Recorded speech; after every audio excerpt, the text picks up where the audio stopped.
Kravas automobīls ir nevien darbarīgs un ekonomikas dzinējspēks, bet arī 40 tonnas smags paaugstinātas bīstamības objekts satiksmē. Kaut arī kravas automobīļu parka sastāv tikai 1,5% no kopēja autoparka skaita, šie automobīļi iekļūst 15% negadījumu ar nāvējošām sekām. Saskaņā ar jaunākajām regulām modernie kravas auto tiek aprīkoti ar obligātām drošības sistēmām. Šobrīd tās ir 8, kuram jābūt obligāti. Liela daļa sistēma paredzētas tieši trešo personu aizsardzībai. Mazāk aizsargāto dalībnieku aizsardzības sistēma aizmugurē. Šobrīd tā ir 180 grādu kamera, kas novietota kravas mašīnas aizmugurē uz rāmja.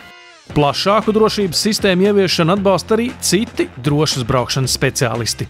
Es gribētu teikt, ka šīs elektroniskās papildu ierīces drošības sistēmas, visas, kas mūsdienu automobīļos ir, varbūt pat vēl vairāk ir vajadzīgas un vēl lielāka nozīme tām ir tieši kravas automobīļos. Kāpēc? Tāpēc, ka ja ar vieglo automobīlu mēs braucam un šīs aklās zonas faktiski gandrīz nekur nav, un tad jau mūsu vieglie automobīļi ir aprīkoti ar aklo zonu sensoriem vispārējo, tad mēs ļoti labi zinām, ka kravas automobīļu šoferim aklo zonu ir ļoti daudz. Kādi ir biežākie negadījumi veidi ar kravas auto iesaisti? Ir 3 negadījumi veidi, kas ir ļoti izplatīti. Pirmkārt, uzbraukšana priekšā braucošajai automašīnai, nogriežoties pa labi uzbraukšanu velosipēdistiem, uzbraukšana gājējiem, kurš čērso ielu. Nākotnes prasības ir arī, kā avārijas bremžu sistēma darbosies arī uz gājējiem velosipēdistiem. Bet vai šoferi moderno tehnoloģiju iespējas novērtē un liek lietā? Šobrīd ir tā, ka pagaidām mūsu šoferi ir diezgan neapzinīgi.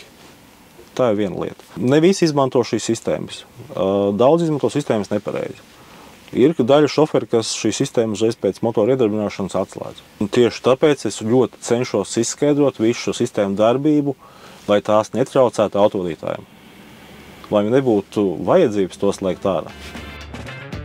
Tieši šim nolūkam Scania Latvija jau izsenis rīko šoferu apmācības. Mēs Scania Latvijā piedāvājam apmācības autovadītājiem, kuri saņem šīs jaunās mašīnas un sāka tām braukt. 12 gados apmācību izgājuši 5000 Scania šoferu. Pirmkārt ir teorētiskā daļa, kas ilgs pusotru stundu, kurai es izstāstu par ikdienas apkopēm, par ekonomiskās braukšanas pamatprincipiem plus drošas braukšanas pamatprincipiem. Ja, un pēc tam ir praktiskā daļa, kas aizņem stundu. Te mēs esam fiziski mašīnā un skatāmies cauri katrai pogai, katrai sistēmai un ar skaidrojumu no manas puses, kā šī sistēma strādā.